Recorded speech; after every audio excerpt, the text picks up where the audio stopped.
Merci beaucoup, chers confrères et chers consoeurs et confrères. Merci de vous être mobilisés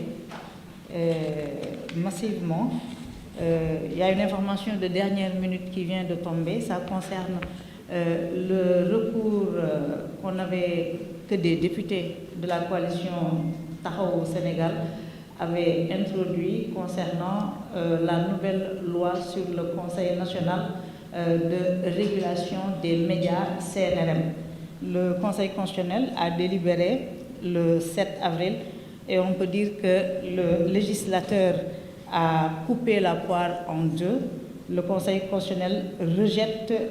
certaines parties de la loi sur le CNRM et considère que ces mesures sont anticonstitutionnelles.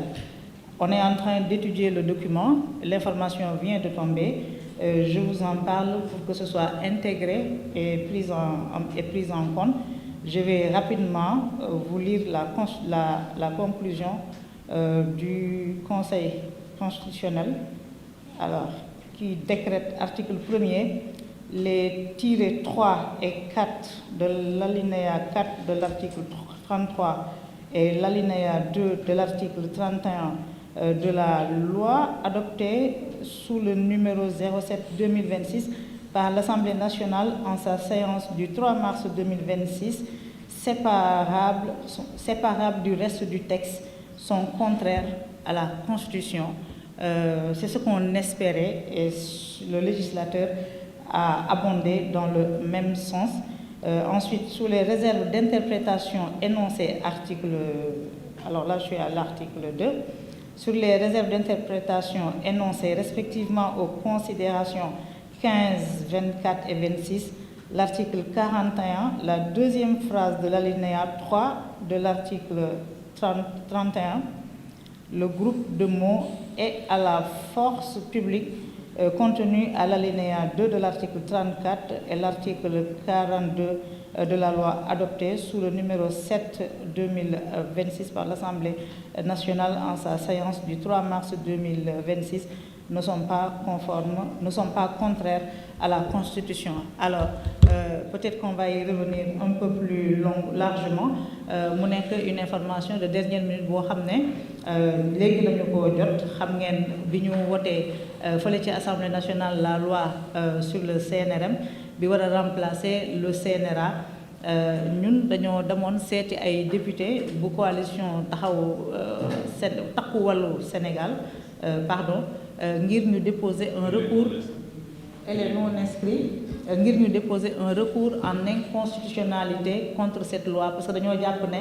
li ñuy bëgg nañu régulation ànd nañu ci régulation, ce secteur doit être régulé, mais dafa am des dispositions de cette loi qui sont contraires à la Constitution et à la Déclaration universelle des droits de l'homme. Lu ni mel nag Conseil constitutionnel bi nga xam ne délibéré nañu le 7 avril barki démb daanaka topp nañ ñu ci gis-gis boobu ñu amoon. Il y a des dispositions de cette loi qui sont contraires à la Constitution maanaam tënkuwul ci li nga xam ne moom la Constitution wax ci wàllu liberté d'expression, ci wàllu liberté de presse, ci wàllu gestion des médias publics. L'information ñu ngi koy doog a am daañu ci dellu si ak yéen ngeen intégré ko rek en attendant. Alors lii waral suñu ndajeem tey bi nag mooy ne démb ministre de la communication Aliou Sall ak équipe am dañoo jàkkaarloo ak taskatu xibaar yi ngir wane li nga xam ne moom mooy anam bi ñu séddalee fonds d'appui à la presse bu 2025. may fàttali rek ne conférence de presse boobu daf ko def gannaaw ba ñu ko mettre la pression pendant 2 semaines ngir mu jibal clé de répartition yi ndax kat loolu c'était un engagement. Ba mu ñëwee en 2024 dafa dem jëli les données de 2022 du fonds d'appui, les données de 2023 du fonds d'appui, extraire ci ay données wane ci lu ko neex ne yéeyaay day jouer transparence. Donc bi ayam jotee mu def li nga xam ne moom mooy répartition bi mu war a am un arrêté ministériel boo xam ne moom moo war a compléter processus bi muy tënkamlu dañ ko fàttalikat ne ko góor ca wax ja da nga ne woon transparence donc transparence pour transparence da nga war a publier l'arrêté de répartition arrêté boobu nag nangu ko publier à la place dafa def une conférence de presse diffusée en diapo li nga xam ne moom mooy les données li tax nag mu bañ a publier arrêté boobu xam na ne ñun bu ñu ko jotee daañu dem ci chambre administrative bu cour suprême porter fa plainte wax cour suprême mu arbitrer comme ni mu arbitrer dinañ ci ñëw tout à l'heure ci problème yu bari yoo xam ne am nañu ko ak ministre bi ci wàllu boobu nag décision bi nga xam ne moom moo génn ci suñuy concertation ñu jël ko mooy ne dinañu porter plainte fële nga xam ne moom mooy OFNAC pour détournement de deniers publics daañu porter plainte OFNAC ak au niveau des tribunaux dinañu porter plainte contre le ministère de la communication pour détournement de deniers publics détournement d'objectifs ak opacité bi nga xam ne moom moo entouré la répartition du FADP pour l'année 2025 bu ñu déposé plainte boobu dafay ñëw fekk ci recours yu bari yi nga xam ne waa CDEPS intenté woon nañu ko auprès de la chambre administrative de la cour suprême premier recours bi ñu njëkk a def ñu am ci ndam dafa yitteel li nga xam ne moom mooy la plateforme de déclaration des médias mu defoon ko décembre 2024 ne woon l'objectif mooy ne moom dafa bëgg a assainir dañoo bëgg a reconnaître les médias et ñoom ñu arrogé wu le droit de dire qui est média ou qui ne l'est pas mu doon publication boo xam ne dafa indi woon ay jafe-jafe yu bare ndax dañoo jëloon ay médias yu bari dàq leen ne ce sont des médias non conformes médias yoo xam ne seen juddu moo jiitu ñoom ba ñuy am bac ñoom ñooñu nekk ci ministère ba bokk na ci médias yoo xam ne dañ leen déclaré woon non conforme ba ñuy juddu boobu ñoom amaguñu bac tekkiwuñu bay liggéey wala mosuñu xalaat ci seen àddina ne ñoom dinañ mas a nekk ci nguur fii nga xam ne moom mooy réewu Sénégal donc loolu mu nekk le premier désaveu bi nga xam ne jot na ko désaveu bi recours bi dinañu ci dellu si parce que ba tey ñoom ñu ngi wéy di référé wu ci plateforme bi alors que Cour suprême daf ko ne carrément plateforme bi elle est illégale donc daf ci waroon a renoncer aussi déjà pour FADP bi dañoo delluwaat ci li nga xam ne moom mooy plateforme boobu daañu si dellu si waat alors beneen désaveu bi nga xam ne ministre bi am na ko par rapport aux initiatives malheureuses incohérentes et cousues de fil blanc yi nga xam ne moom la nekk di jël moom la nekk di jël beneen bi ñu ngi koy woowee l'affaire Aïssatou Diop Fall contre l'État du Sénégal gannaaw ba mu publier la plateforme de déclaration des médias mu am médias yu mu visé bu Aïssatou Diop Fall Public SN ak yeneen yoo xam ne dañ leen visé woon ci deuxième publication bi ñu defoon nga xam ne dañoo réintégrer yeneen médias yi comme 7TV Le Quotidien Sen TV ak yeneen Source A L'As dañoo excluraat d'autres médias ci deuxième publication boobu Aïssatou Diop Fall dem porter l'affaire au niveau de la Cour suprême jox ko dëgg ndax ministère bi dafa newoon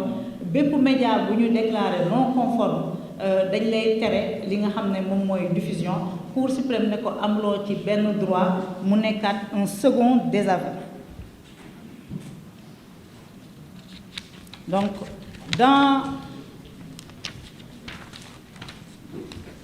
dans la mise en œuvre de sa feuille de route nag kilifa ministre bi jàpp ne ba mu démarré 2024 ba tey initiative yi mu jël yépp Cour suprême daf ko désavouer pour abus de pouvoir ak non conformité alors moo taxoon ma nga leen sànq dinaa ñëwaat ci FADP bi ministre bi nanguwul en tout cas sukkandiku ci li nga xam ne loolu la ko Cour suprême wax malgré que Cour suprême dàq na la plateforme de déclaration des médias bi ñu waree déposer FADP bi ci plateforme boobu la sukkandikuwaat lu ni mel nag nekk lu doy waar ci état boo xam ne moom moo war a njëkk a respecter les règles. Donc on a un ministre qui viole les règles, qui ne reconnaît pas les décisions émises par la Cour suprême. Alors ba tey ci erreur yi nga xam ne mu ngi koy def te mu ngi ci wéy wax naa leen ko sànq pour l'exercice 2025 du FADP. Alors dafa sukkandiku sur cette loi rejetée par la Cour suprême bokk na ci li nga xam ne moom la ñu nemmeeku violation grave yi nga xam ne moom la ñu nemmeeku ci liggéeyam mooy bi ñuy defar FADP bi. FADP bi dafa am un décret de 2021 boo xam ne moom moo organisé ni ñu ko war a taxawalee procédures yi ñu ci war a def kan moo ci am droit kan moo ci amul droit nan lañ ko war a saytoo. Donc article 9 bu décret 2021 boobule ministre bi tamit daf ko foulé au pied bu ñu ñëwee ci article 10 bu décret 2021 boobu di régir le FADP ñoom dañoo ne article boobu dafa ne ñi nga xam ne ñoom ñoo am droit ci fonds d'appui bi moom mooy agence de presse sénégalaise, l'organe d'autorégulation muy la commission nationale de la carte de la presse wala bokk le CORED, les radios associatives ak communautaires, journalistes yi ak techniciens de l'information yi nga xam ne dañ leen war a former. Donc muy subvention boo xam ne dañu koy allouer au CESTI. Donc ci wàllu boobu moom ministre bi foulant au pied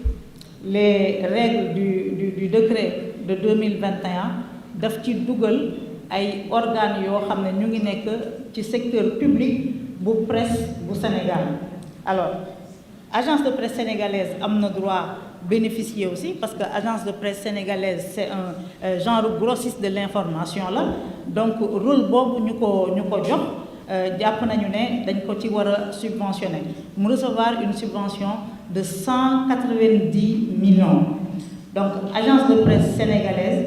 selon l'article 10 du décret de 2021 am na ci droit waaye article 10 boobu waxul ne RTS daf ci war a am droit, waxul ne Le Soleil daf ci war a am droit, te bépp organe boo xam ne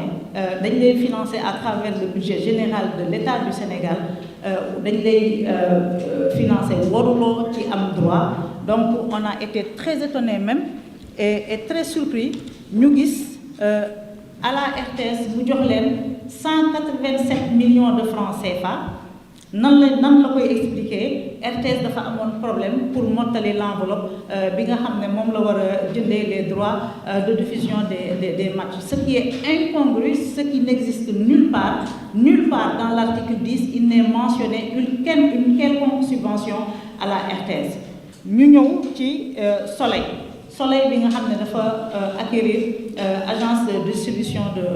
de presse. ñu ne agence boobu dafa jànkonteel ay problème ñu yëkkatiwaat plus de 190 millions ci xaalisu FADP bi nga xam ne c'est destiné aux entreprises de presse jox ko waa Soleil mu nekk ñaari entité yoo xam ne le décret de 2021 jëlu leen en compte, le ministre délibérément moom moo yëkkati enveloppe boobu jox leen. Donc boo jëlee montant bi ñu alloué Soleil alloué ko APS alloué ko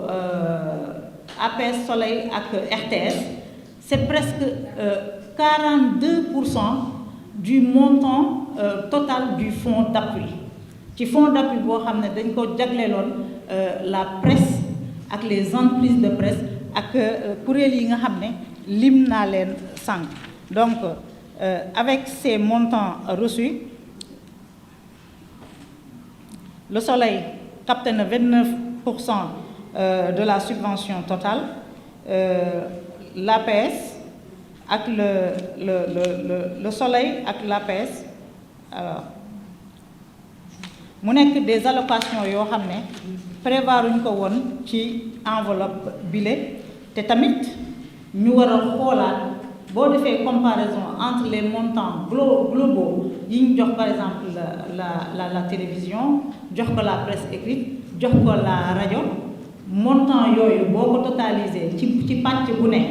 par exemple bu fekkee ne la presse écrite 107 millions lañ leen jox quotidien presse écrite yépp yi nga xam ne dañ leen répertorier ñu jox leen 107 millions à la RTS kese ñu jox ko 187 millions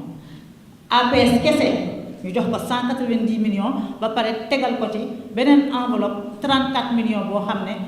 pour mu assurer li nga xam ne moom mooy location maison de la presse bii ñu nekk dañu ko allouer aussi une subvention de plus d'une vingtaine de millions alors que maison de la presse état moo ko war a jël en charge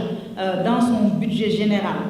te it ñun dañuy sàkku ci état du Sénégal mu gën a fullaal lii nga xam ne moom mooy maison de la presse Babacar Touré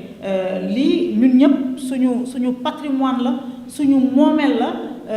maison la boo xam ne dañu koy tiitaroo donc yëkkati 29 millions di ko jox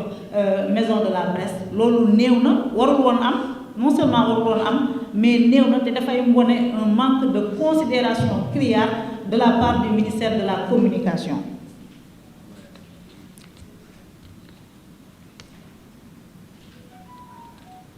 Alors donc séddale bi dafay wane beaucoup de choses des problèmes d'inégalité des problèmes d'inéquité ak une violation des dispositions du décret de 2021 bi nga xam ne moom moo régir la gestion et la répartition du fonds d'appui.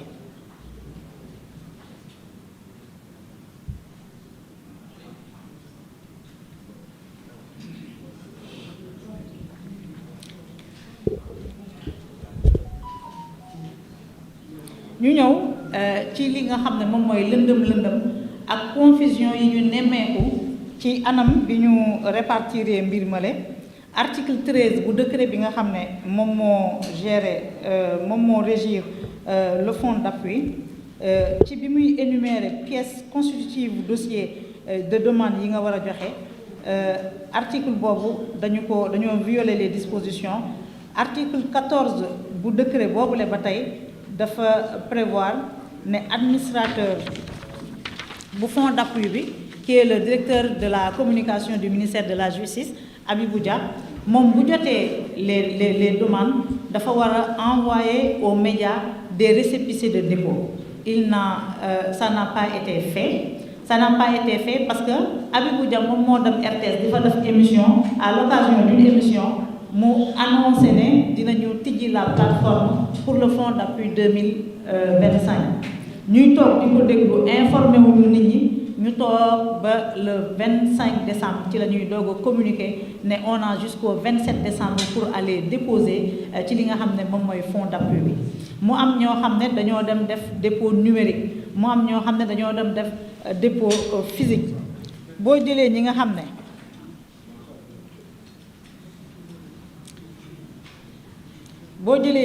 ne ñoom ñoo def dépôt physique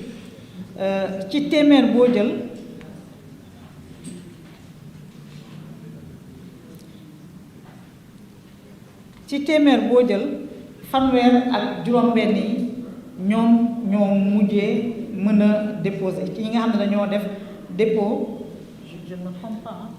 voilà ci ñi nga xam ne dañoo def dépôt physique téeméer boo jël juróom fukk ak juróom-benn ya muy 80% mbir mi mujjul antu mu nekk un taux d'échec de 41%.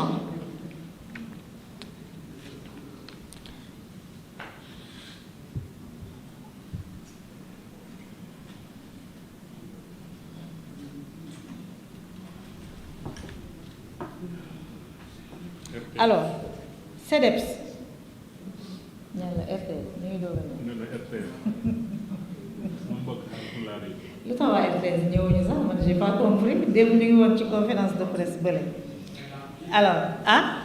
vous êtes là super dama leen doon jëw xaw woon ne yéen a ngi foofu RTS télé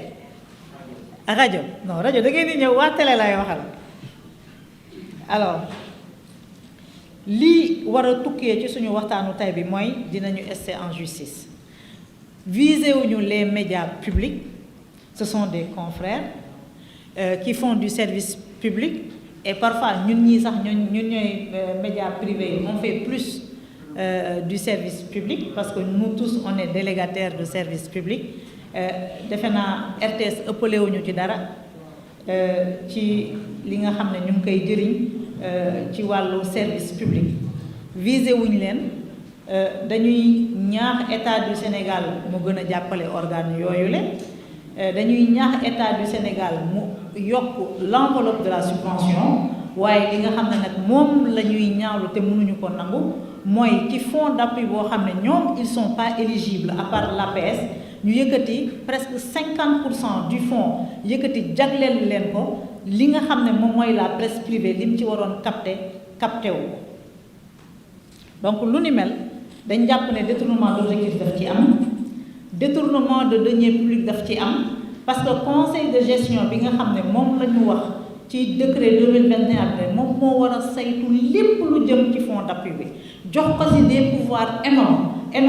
Le ministre la pouvoir consultatif kese la ci am moom mooy présider le conseil de gestion. Conseil de gestion bi ñoom ñoo war a jël la responsabilité ci procédure yi ci nan la ñuy fixer clé de répartition yi kan moo war a am kan moo warul am war a saytu loolu yëpp ban média ñaata la war a am selon nombre de liggéeykat bi mu am selon yàggaayam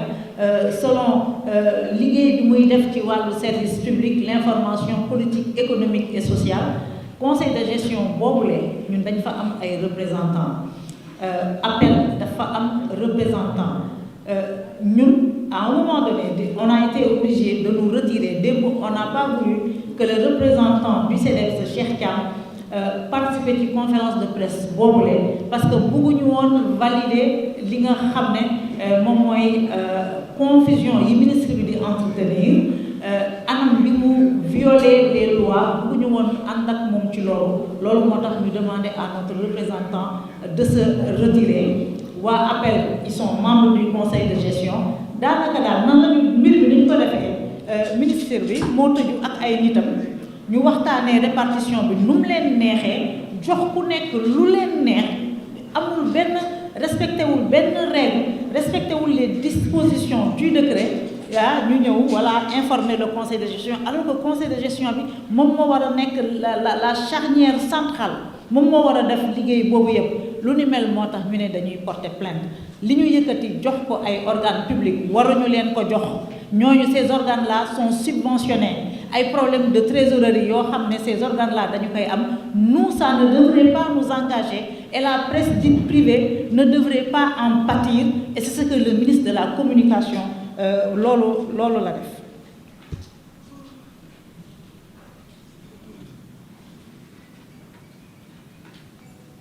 xam nga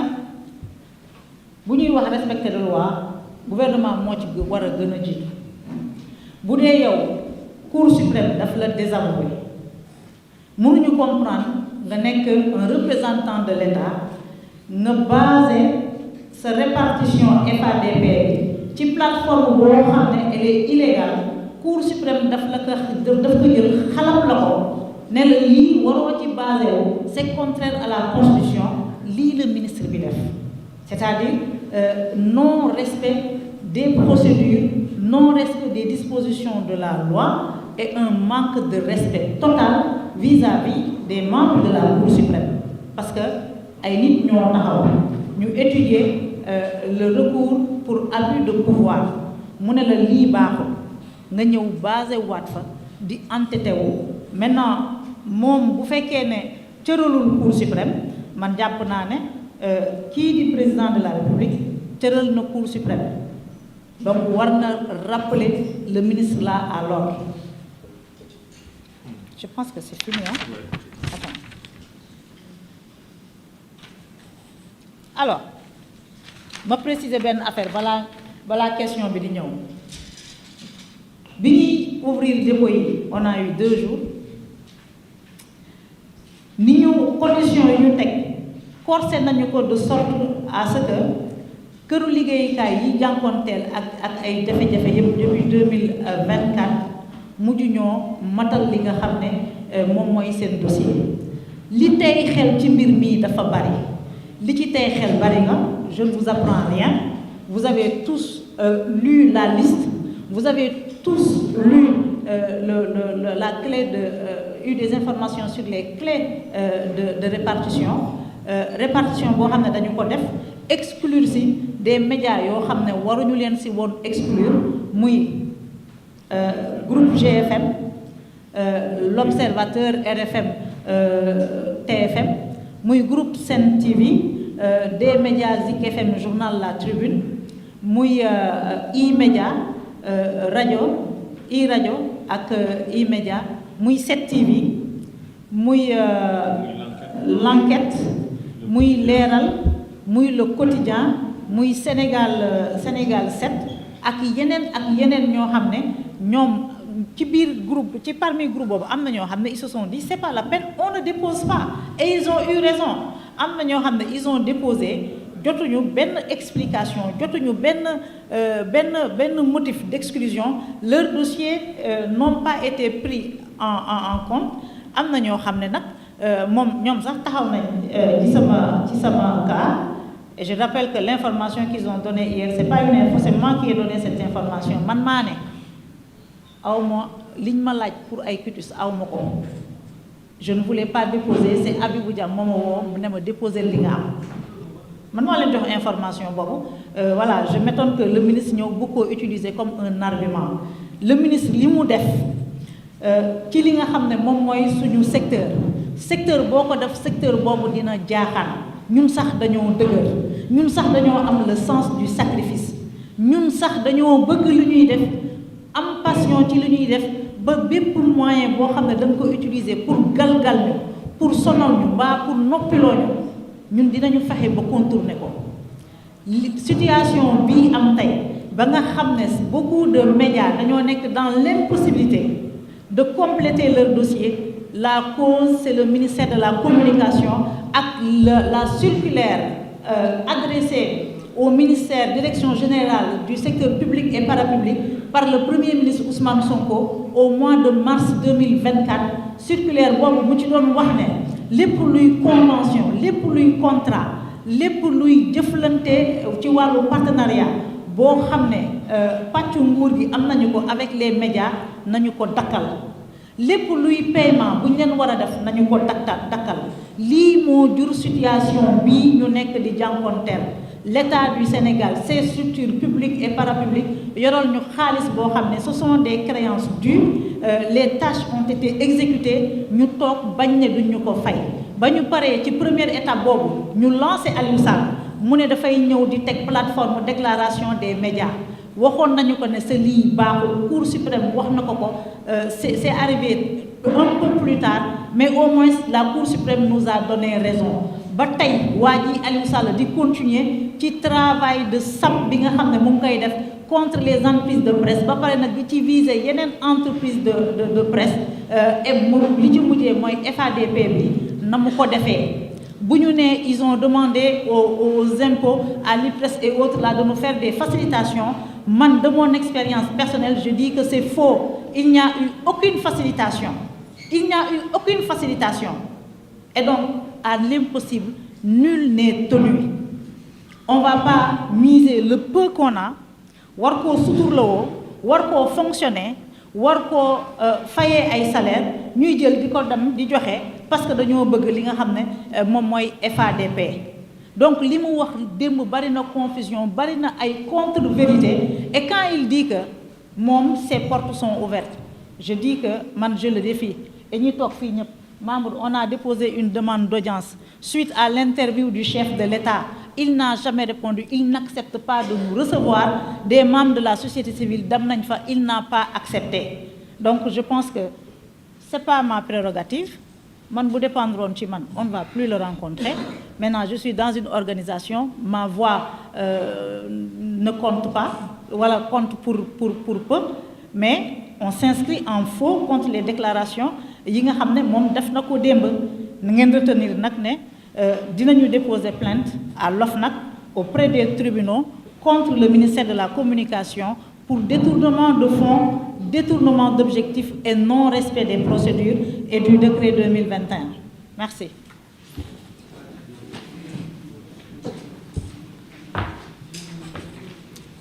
Je remercie notre consoeur Maïmouna Ndour Faye pour sa version très imagée en Wolof